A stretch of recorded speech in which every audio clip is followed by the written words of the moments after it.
नमस्कार सभी को। आज हमारा इंडियन पॉलिटी सीरीज का 11th डे है, 11वां दिन है। और आज हम टॉपिक करने वाले हैं, वो भी आपके लिए बहुत इंपॉर्टेंट है, that is preamble of Indian constitution. Preamble अगर बात करें थोड़ी इसके ब्रीफ बैकग्राउंड के बारे में, तो 13 दिसंबर को मैंने बताया था आपको, जब कॉन्स्टिट्यूंट असेंबली का फॉर्मेशन हुआ था 13 दिसंबर को 1946 में, 1946 में एक प्रस्तावना पास किया जा रहा है, ऑब्जेक्टिव रेजोल्यूशन जिसको कहते हैं हम। किसके द्वारा?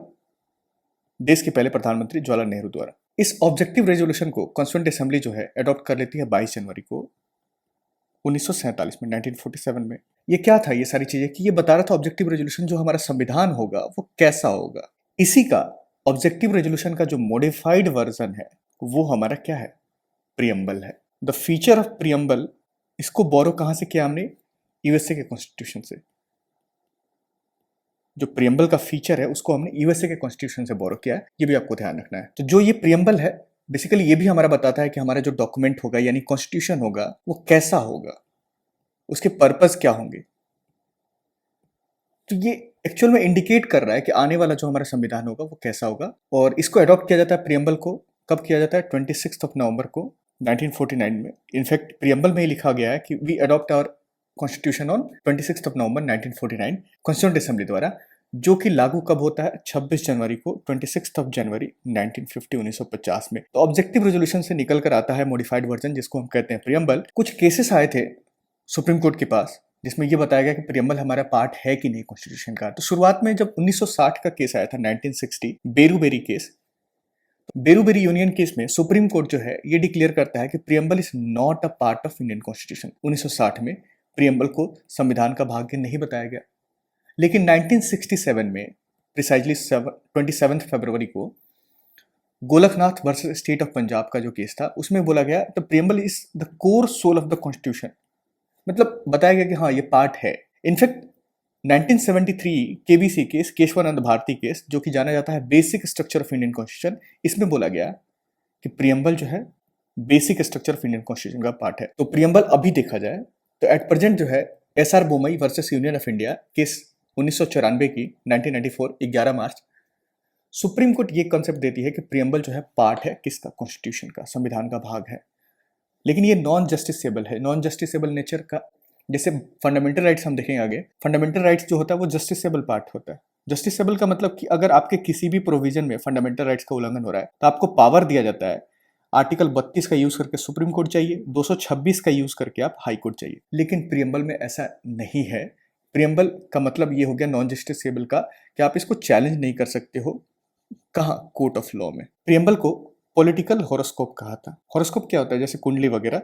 तो पॉलिटिकल हॉरोस्कोप इसको किसने कहा था? Member of drafting committee, none other than K M. Munshi साहब। प्रियम्बल को सोल ऑफ इंडियन कॉन्स्टिट्यूशन कहा गया। हार्ट एंड सोल जो है वो आर्टिकल 32 को कहा था बी.आर. अम्बेडकर साहब ने, लेकिन soul of Indian constitution exactly जो वर्ड है वो ये कहा था सुभाष कश्यप ने। उन्होंने कहा था अगर कॉन्स्टिट्यूशन बॉडी है तो प्रियम्बल जो है उसका सोल है, उसकी आत्मा है।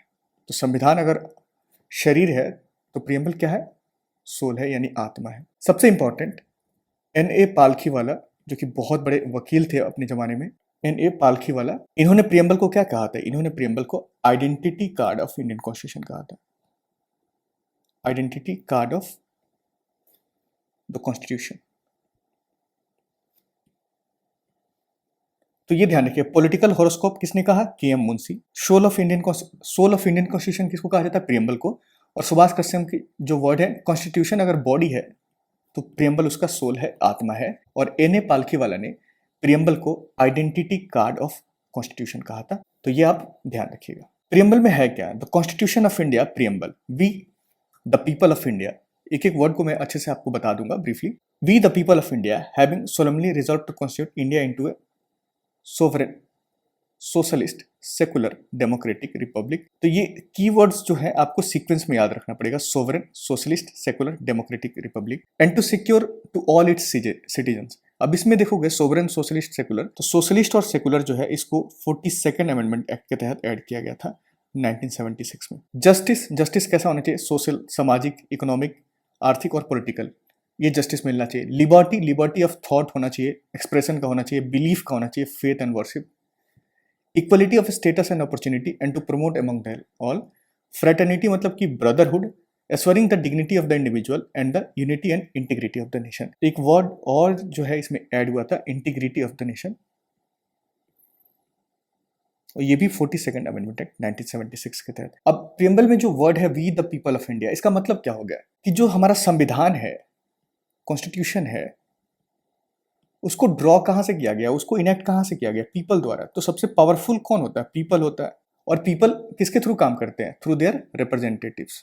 तो ये यही बता रहा है कि जो हमारा संविधान है वो हमारे रिप्रेजेंटेटिव द्वारा बनाया गया है, ना कि किसी आउटसाइड पावर। जैसे ब्रिटिशर्स थे तो ब्रिटिशर्स एक्ट पास करते थे और उस एक्ट पे हम काम करते थे, उसके अधीन काम करते थे। लेकिन जैसे ब्रिटिशर जाते हैं, हमें पावर देता है कि आप अपना संविधान बनाओ। तो इंडिया में अगर पूछा जाए सबसे पावरफुल कौन है, तो पीपल। उसके बाद जो की वर्ड्स हैं, सोवरेन। सोवरेन का मतलब क्या हो गया, सोवरेन का मतलब कि हमारे पास कंप्लीट राइट है टू मेक डिसीजंस, चाहे वो कौन सा डिसीजन एक्सटर्नल मैटर पे हो या फिर इंटरनल मैटर पे हो। नो एक्सटर्नल पावर, कोई भी एक्सटर्नल पावर हमें ये नहीं बताएगी कि भाई आप ऐसे करो वैसे करो, ठीक है, हम नहीं सुनेंगे। इंटरनल मैटर, जैसे हमने एब्रोगेशन ऑफ आर्टिकल 370 किया, तो वो हमारा इंटरनल मैटर था। कल को यूएसए ये ना करे, बोले कि भाई तुमने जम्मू कश्मीर का रीऑर्गेनाइजेशन क्यों कर दिया, तो ये सोवरेन पावर होता है। कल को अगर मान लो कोई कंट्री जो हम पे वार डिक्लेयर कर रहा है, हम उसको रिटेलिएट नहीं करेंगे। क्यों नहीं कर रहे हैं, क्योंकि बाहर के कोई देश बोल रहा है, नहीं ऐसा नहीं है। जैसे ऑपरेशन सिंदूर देखा था हमने, तो ऑपरेशन सिंदूर जो था हमारा एक्सटर्नल मैटर था। जैसे ही पाकिस्तान ने हम पे अटैक किया था, हम उसको जो है काउंटर किए थे। सोशलिस्ट मतलब सामाजिक तौर पे गवर्नमेंट जो है कुछ रेगुलेशन लेकर आए ओनरशिप पे, ऐसा ना हो कि कोई धन्यवान है तो वो और धन्यवान होता जाए और बाकी किसी के पास कुछ ना रहे। तो ये सामाजिक कॉन्सेप्ट जो था, हमारे इनकम इनइक्वालिटीज है उसको रिड्यूस किया जाए। मोस्ट इंपॉर्टेंट, सोशलिस्ट और सेकुलर जो है ये बाद में ऐड किया गया था 1976 में, मैंने बताया आपको 42nd कॉन्स्टिट्यूशनल अमेंडमेंट एक्ट के तहत। सेकुलर का मतलब कि किसी भी सिटीजन, ए बी सी, कोई सिटीजन है ए, तो उसके पास कंप्लीट फ्रीडम है टू फॉलो एनी रिलीजन। अर्थात स्टेट का अपना कोई रिलीजन नहीं है, स्टेट हैज नो रिलीजन, ये भी सेकुलर का मतलब हुआ। स्टेट जो है सारे रिलीजन्स को एक समान देखेगी और सपोर्ट करना है तो सबको इक्वली सपोर्ट करेगी। उसके बाद कीवर्ड हमारा डेमोक्रेटिक। डेमोक्रेटिक का मतलब वहां पे जो है हमारे रिप्रेजेंटेटिव जो होते हैं उसको कौन इलेक्ट करता है, पीपल जो है वो इलेक्ट करते हैं कि हमें कौन रूल करेगा, हमारे लिए कौन लॉ बनाएगा। ये सब कुछ पीपल जो है वो डिसाइड करते हैं कौन करेगा। और जो गवर्नमेंट है हमारा, जो सरकार है हमारे, कुछ बेसिक रूल्स जो है उसके अकॉर्डिंग काम करते हैं। ये मतलब हुआ डेमोक्रेटिक फॉर्म ऑफ गवर्नमेंट का। रिपब्लिक का मतलब होता है कि जो हेड ऑफ द स्टेट होगा, यानी कि हमारे यहाँ प्रेसिडेंट जो है वो इलेक्टेड होगा। हमारे यहाँ हेरिडेटरी पोजीशन नहीं है कि एक बार जो प्रेसिडेंट बन गया तो उसका बेटा ही बनेगा, ये बनेगा नहीं। हम देखते हैं हमारा प्रेसिडेंशियल इलेक्शन होता है हर 5 साल बाद। तो इसका ये मतलब है कि जो हेड ऑफ द स्टेट है हमारा, दैट इज प्रेसिडेंट, वो इलेक्टेड। दो ये इलेक्शन जो है इनडायरेक्ट इलेक्शन होता है। इनडायरेक्ट इलेक्शन का मतलब हुआ कि हमारे रिप्रेजेंटेटिव, मतलब हमने जो एमएलए और एमपीज को चुना है, वो पार्टिसिपेट करते हैं प्रेसिडेंट को चुनने में। उसके बाद आपका कीवर्ड है जस्टिस।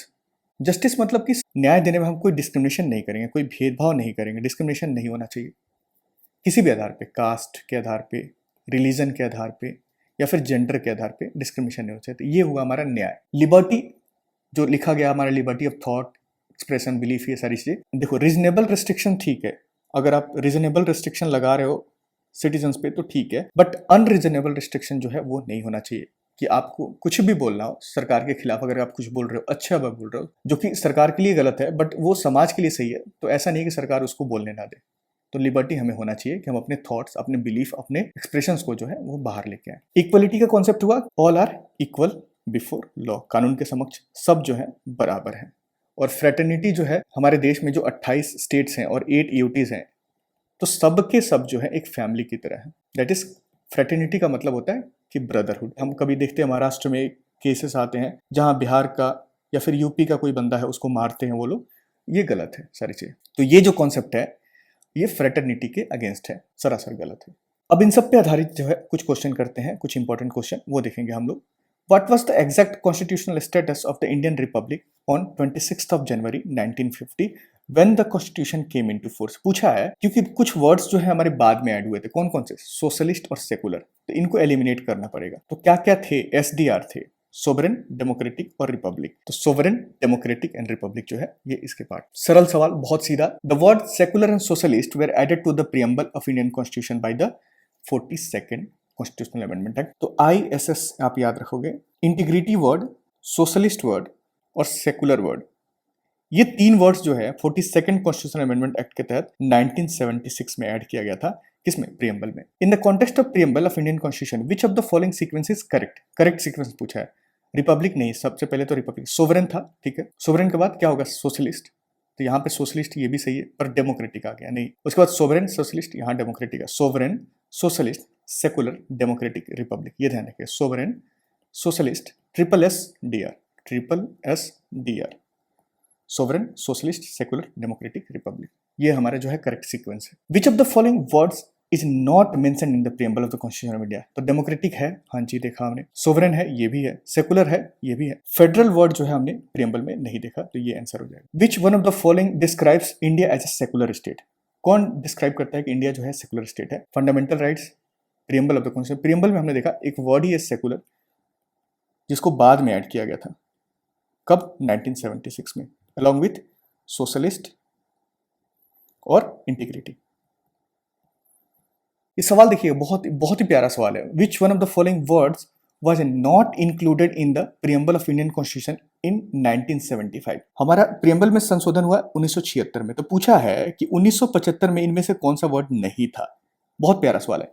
फ्रेटर्निटी था, इक्वलिटी था, सोवरेन भी था, इंटीग्रिटी जो है 1976 में ऐड होता है अलॉन्ग विथ सोशलिस्ट, सेकुलर। तो देखिए बहुत ही प्यारा सवाल है, बट बहुत पेचीदा है, तो इंटीग्रिटी यहाँ पे आंसर हो जाएगा। Consider the following statements about the preamble. The objective resolution by Jawaharlal Nehru finally become preamble. Yes.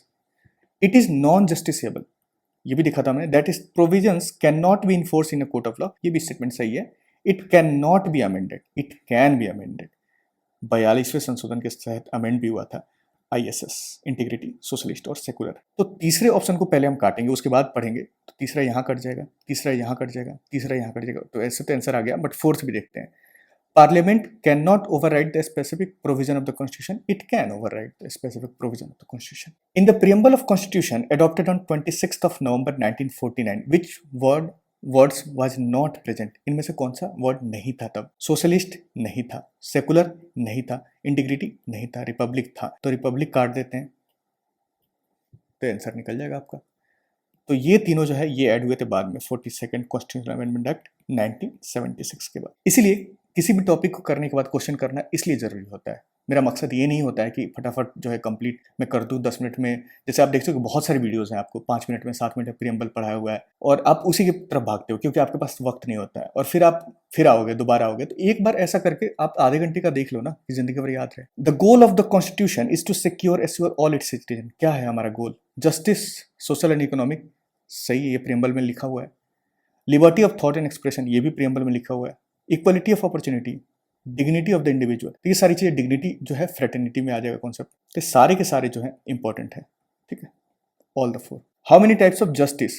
Liberty, equality and fraternity. इसमें पूछा है कि कितने प्रकार के जस्टिस जो है प्रियम्बल में है। तो जस्टिस हमने देखा था कौन कौन से, सोशल, इकोनॉमिक और आपका पॉलिटिकल। तो अगर आपको जस्टिस ही सिर्फ याद है तो आपका आंसर तो ऐसे निकल जाएगा। यहाँ पे देखोगे 3, तो 3 पहले आ गया, तो ये सही हो जाएगा। बट बाकी भी देखते हैं हम लोग। उसके बाद पूछा है कि लिबर्टी कौन कौन से, तो लिबर्टी आपके कौन कौन से? Thought, liberty of thought, liberty of expression, liberty of belief, liberty of faith and liberty of worship. तो ये कितने प्रकार के लिबर्टी हो गए? 5 प्रकार के लिबर्टी हो गए। इक्वलिटी पूछा, इक्वलिटी 2 प्रकार के थे।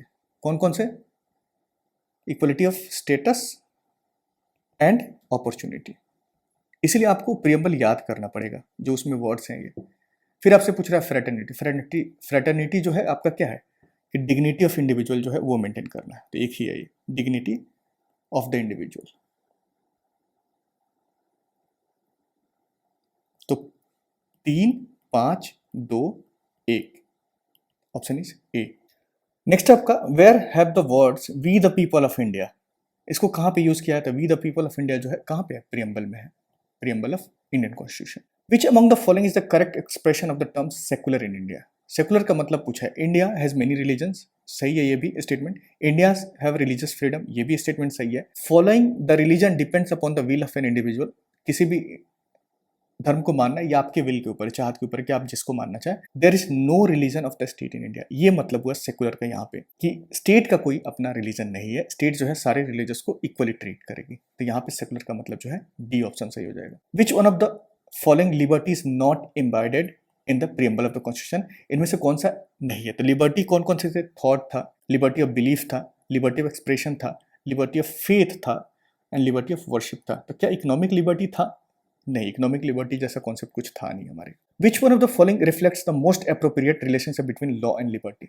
नेक्स्ट है हमारा ये सवाल, देखिएगा ये भी बहुत प्यारा है। Which one of the following reflects the most appropriate relationship between law and liberty? Law and liberty के बारे में रिलेशन बताना है।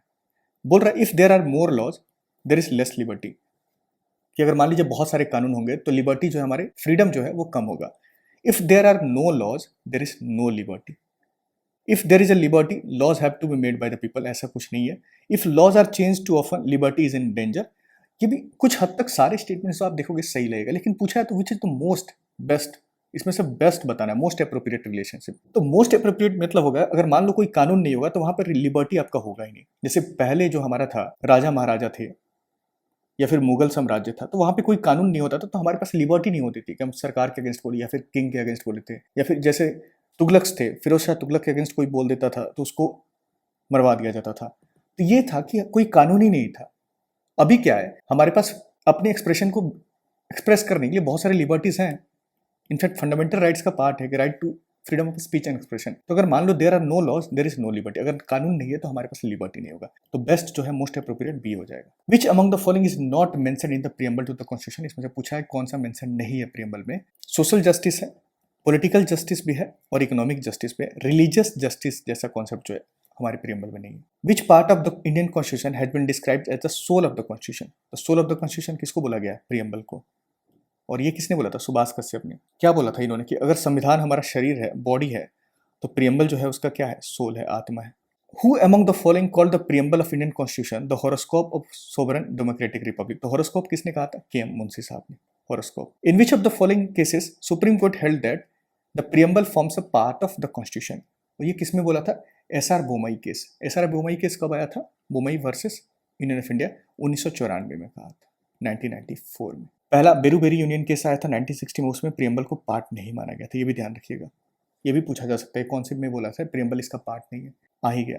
इन which case did the supreme court first declare that the preamble is not a part of the constitution? तो ये बेरूबेरी union case 1960 में बोला गया था। Consider the following and arrange this in chronological order. पूछा है Golaknath case 1967, Keshavananda Bharati case 1973, 42nd constitutional amendment act 1976। ये तो तीनों सबको याद होगा, लेकिन यहाँ पे 24वां संशोधन भी पूछा है। तो 24वां संशोधन जो है 24th कॉन्स्टिट्यूशनल अमेंडमेंट एक्ट जो है ये भी इंदिरा गांधी के टाइम पे आया था 1971 में। तो अब क्रोनोलॉजी आप बता सकते हो, पहला, दूसरा, तीसरा और चौथा। The last question for the day, the mind makers of the constitution of India is reflected in which of the following? बताया जा रहा है, इसका मतलब ये हुआ कि संविधान में कैसा होना चाहिए, क्या होना चाहिए, ये सब कुछ कहाँ मेंशन है? आपके प्रियम्बल में बता दिया जाता है कि हमारा संविधान जो है आगे आने वाला वो कैसा होगा, क्या होगा। तो चलिए एंड करते हैं फिर अपना with the same theme of Ashoka tree, that is शिक्षा या तो मुफ्त होनी चाहिए या न्यूनतम लागत पर होनी चाहिए, और ये थीम है हमारा जिसपे हम काम करते रहेंगे। टाटा, सी यू।